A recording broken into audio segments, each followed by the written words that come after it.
ಶ್ರೀ ಗುರುಭ್ಯೋ ನಮಃ ಹರಿ ಓಂ.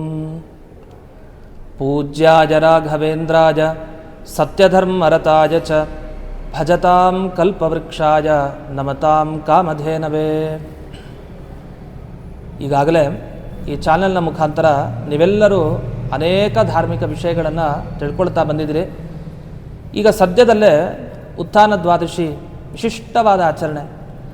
ನಾವು ಎಂದೆಂದಿಗೂ ಈ ಉತ್ಥಾನ ದ್ವಾದಶಿಯನ್ನು ಮರೆಯೋ ಹಾಗಿಲ್ಲ. ಇವತ್ತಿನ ದಿವಸ ನಾವು ಏನು ಮಾಡಬೇಕು, ಏನು ಮಾಡಿದರೆ ನಮಗೆ ಒಳ್ಳೆಯ ಫಲ ಸಿಗತ್ತೆ ಅನ್ನೋದನ್ನು ವಿಸ್ತಾರವಾಗಿ ನೋಡ್ತಾ ಹೋಗೋಣ. ಮೊದಲನೇ ವಿಷಯ, ಉತ್ಥಾನ ದ್ವಾದಶಿ ಅಂದರೆ ಏನು? ದೇವರು ಹೇಳುವಂತಹ ದ್ವಾದಶಿ ದಿವಸ ಅಂತ. ದೇವರು ಹೇಳ್ತಾನೆ ಅಂದರೆ ದೇವರು ನಿದ್ರೆ ಮಾಡಿದ್ನ? ಖಂಡಿತ. ಚಾತುರ್ಮಾಸ್ಯ ಕಾಲ ಅಂತ ನಮಗೆ ಗೊತ್ತು. 4 ತಿಂಗಳುಗಳ ಕಾಲ ಭಗವಂತ ಯೋಗ ನಿದ್ರೆಗೆ ಜಾರಿರ್ತಾನೆ. ಇಂದಿನ ಕಾಲದಲ್ಲಿ ಮದುವೆ ಮುಂಜಿ ಇದೆಲ್ಲ ಶುಭ ಕಾರ್ಯಗಳು ನಡೆಯಲ್ಲ. ಯಾಕೆ? ದೇವರ ಸಾಧನೆಗೆ ಅಂತಲೇ ನಾವು ಯಾವಾಗಲೂ ಮುಳುಗಿರಬೇಕು. ಅಂಥ ಈ ಸಂದರ್ಭದಲ್ಲಿ ಪ್ರಬೋಧಿನಿ ಏಕಾದಶಿ ಭಗವಂತನಿಗೆ ಎಚ್ಚರ ಆಗುತ್ತೆ, ಎದ್ದೇ ಬರ್ತಾನಂತೆ. ಅಂದರೆ ನೀವು ಉತ್ಥಾನ ದ್ವಾದಶಿ ದಿವಸ ಶುರು ಮಾಡಿದರೆ ಶುಭ ಕರ್ಮಗಳನ್ನು ದೇವರು ನಿಮಗೋಸ್ಕರ ಎದ್ದು ಅನುಗ್ರಹ ಮಾಡ್ತಾನೆ. ಹಾಗೆ ಯಾಕೆಂದರೆ ಓಡಾಡುವಂಥ ಒಂದು ಸಂದರ್ಭ. ಈ ರೀತಿಯಲ್ಲಿ ಈ ದಿವಸ ಮಾಡಬೇಕಾದ ಇನ್ನೊಂದು ಕೆಲಸ ಏನಂದರೆ ತುಳಸಿ ದಾಮೋದರ ವಿವಾಹ ಅಂತ. ತುಳಸಿ ದೇವಿಗೂ ಮತ್ತು ದಾಮೋದರನಿಗೂ ಮದುವೆ ಮಾಡಿಸ್ಬೇಕು ಅಂತ. ಯಾಕೆ? ತುಳಸಿ ಹುಟ್ಟಿದ್ದು ಇದೇ ದಿವಸ ಅಂತೆ. ಹುಟ್ಟಿದ ದಿವಸನೇ ಅವಳಿಗೆ ವಿವಾಹ ಆದ ಒಂದು ಸೌಭಾಗ್ಯ ದಿವಸ.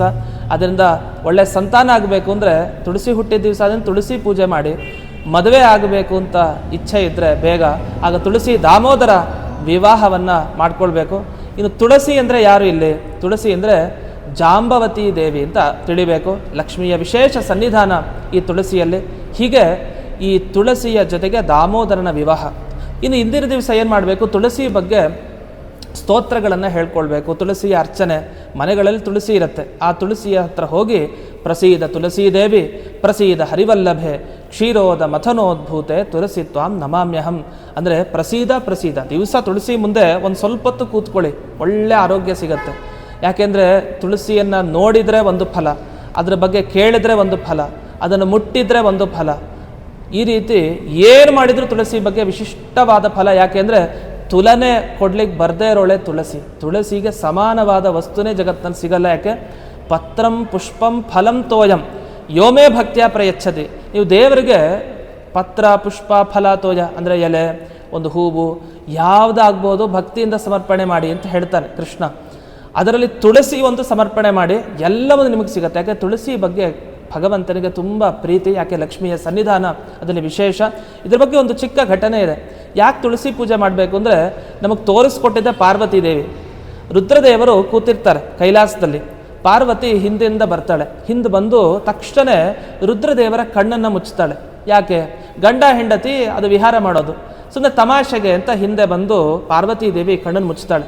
ಮುಚ್ಚಿದ ಕೂಡಲೇ ರುದ್ರದೇವರು ನೋಡ್ಲಿಕ್ಕಾಗಲ್ಲ. ಬಿಡು ಯಾರಿದು ಅಂತ ಹೇಳ್ತಾರೆ. ನಾನೇ ಪಾರ್ವತಿ ಅಂತ. ಇಲ್ಲಿ ಯಾಕೆ ಬಿಡು ಅಂತ ಹೇಳ್ತಾರೆ ರುದ್ರದೇವರು. ಅಷ್ಟೊತ್ತಿಗೆ ಇವಳು ಒಂದು ಸ್ವಲ್ಪ ಹೊತ್ತು ಹಿಡಿದಿದ್ದಷ್ಟೇ. ರುದ್ರದೇವರ ಕಣ್ಣು ಮುಚ್ಚಿತು ಅಂದರೆ ಸೂರ್ಯ ಚಂದ್ರರು ಮುಳುಗಿದ್ರು ಅಂತ ಅರ್ಥ. ಯಾಕೆ? ಬಲಗಣ್ಣು ಸೂರ್ಯ, ಎಡಗಣ್ಣು ಈ ಚಂದ್ರ, ಇಬ್ಬರು ಮುಳುಗಿದ್ರು ಅಂದರೆ ಜಗತ್ತಿನ ಕಥೆ ಏನು? ತುಂಬ ಕಷ್ಟ ಆಗೋಯ್ತು. ಜಗತ್ತಿನಲ್ಲಿ ಪ್ರಾಣಿಗಳ ಕಷ್ಟ ಆಯಿತು. ಇದು ಎಷ್ಟಾಯಿತು ಅಂದರೆ ಯುಗದವರೆಗೆ ಆಗೋಯ್ತಂತೆ, ಅಷ್ಟು ಕಷ್ಟ ಆಗೋಯ್ತಂತೆ. ಆವಾಗ ಬಿಟ್ಟು ಕೂಡಲೇ ರುದ್ರದೇವರು ಹೇಳಿದ್ರು, ನೋಡು ತಪ್ಪು ಮಾಡಿದೆ, ಇಷ್ಟೆಲ್ಲ ಜನರಿಗೆ ತೊಂದರೆ ಆಯಿತು, ಈ ಪಾಪ ಪ್ರಾಯಶ್ಚಿತ್ತ ಮಾಡ್ಕೊಳ್ಬೇಕು.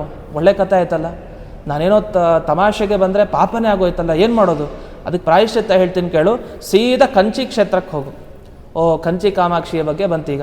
ಕಂಚಿ ಕ್ಷೇತ್ರಕ್ಕೆ ಹೋಗಿ ಅಲ್ಲಿ ವರದರಾಜನ ಸನ್ನಿಧಾನ ಏನಿದೆ ಅದರ ಮುಂದೆ ತುಳಸಿಯನ್ನು ಪ್ರತಿಷ್ಠಾಪನೆ ಮಾಡು. ಆ ತುಳಸಿಯನ್ನು ಪ್ರತಿಷ್ಠಾಪನೆ ಮಾಡಿ ತುಳಸಿ ಅರ್ಚನೆ ಮಾಡು, ನಿನಗೆ ಈ ಪಾಪ ಎಲ್ಲ ಹೋಗುತ್ತೆ ಅಂತ. ಎಂಥ ಅದ್ಭುತ. ಸರಿ ಹೋದ್ಲು. ಅಲ್ಲಿ ಹೋಗಿ ಅಲ್ಲಿ ಕಂಚಿ ಕಾಮಾಕ್ಷಿ ನಾವು ನೋಡ್ತೀವಿ. ಆ ಕಾಮಾಕ್ಷಿ ಇನ್ನೇನು ಪಾರ್ವತಿ ದೇವಿ. ಆ ಪಾರ್ವತಿ ದೇವಿ ತಾನು ಅಲ್ಲಿ ಇದ್ದು ತುಳಸಿಯ ಅರ್ಚನೆಯನ್ನು ಮಾಡ್ತಾಳೆ. ಈ ರೀತಿ ತುಳಸಿ ಅರ್ಚನೆ ಮಾಡಿ ಹತ್ತಿರದಲ್ಲೇ ಓಂಕಾರೇಶ್ವರ ರುದ್ರದೇವರ ಲಿಂಗಾರ್ಚನೆಯನ್ನು ಮಾಡುತ್ತಾ ಸ್ವಯಂ ಶಿವನೇ ಹೇಳ್ತಾನೆ, ಅದನ್ನು ಮಾಡ್ತಾಳೆ ಕಂಚಿ ಕಾಮಾಕ್ಷಿ.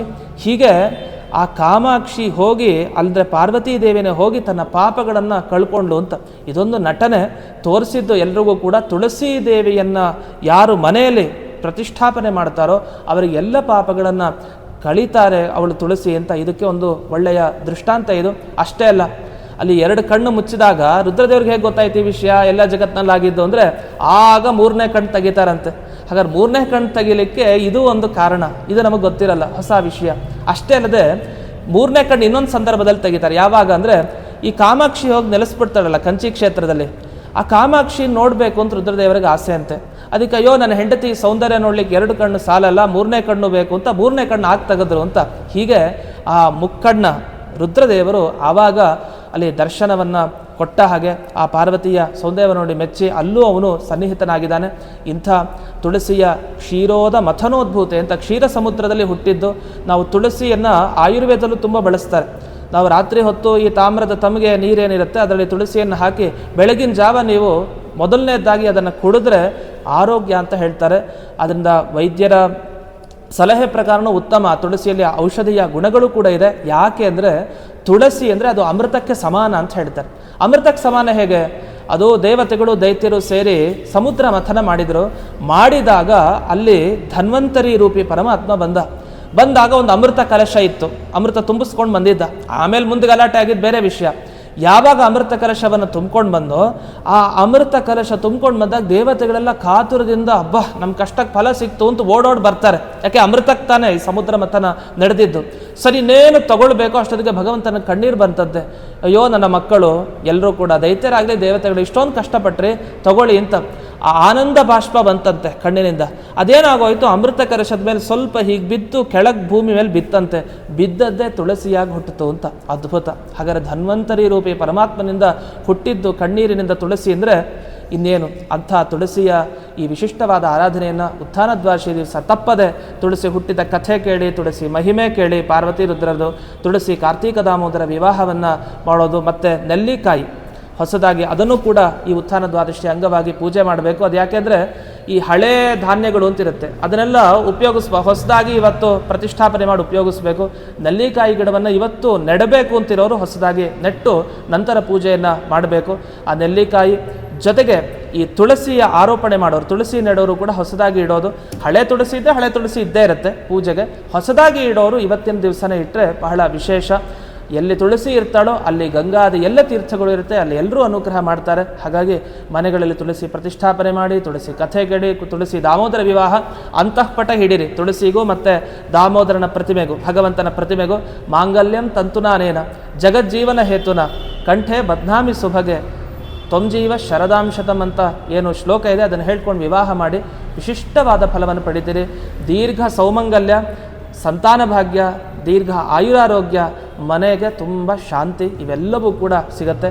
ಇಂತಹ ಈ ಕಮಲಾಂಕುಶ ಚಾನಲ್ ಮುಖಾಂತರ ನೀವೇನು ಈ ಉತ್ಥಾನ ದ್ವಾದಶಿಯ ಬಗ್ಗೆ ಕೇಳಿದರೆ ಎಲ್ಲರೂ ಈ ಪ್ರಕಾರವಾಗಿ ಅನುಷ್ಠಾನ ಮಾಡಿ ವಿಶೇಷವಾಗಿ ಆ ತುಳಸಿ ದೇವಿಯ ಹಾಗೆ ಆ ದಾಮೋದರನ ಅನುಗ್ರಹಕ್ಕೆ ನೀವೆಲ್ಲರೂ ಪಾತ್ರರಾಗಿ ಅಂತ ತಿಳಿಸ್ತಾ ಈ 2 ಸಂಕ್ಷಿಪ್ತವಾದ ಮಾತುಗಳನ್ನು ಅಸ್ಮದ್ ಗುರುವಂತರ್ಗತ ವ್ಯಾಸತೀರ್ಥ ಗುರುವಂತರ್ಗತ ಭಾರತೀ ರಮಣ ಮುಖ್ಯ ಪ್ರಾಣಾಂತರ್ಗತ ಶ್ರೀಮನ್ಮೂಲ ಗೋಪಾಲಕೃಷ್ಣನಿಗೆ ಅರ್ಪಣೆಯನ್ನು ಮಾಡ್ತೇನೆ. ಶ್ರೀ ಕೃಷ್ಣಾರ್ಪಣಮಸ್ತು.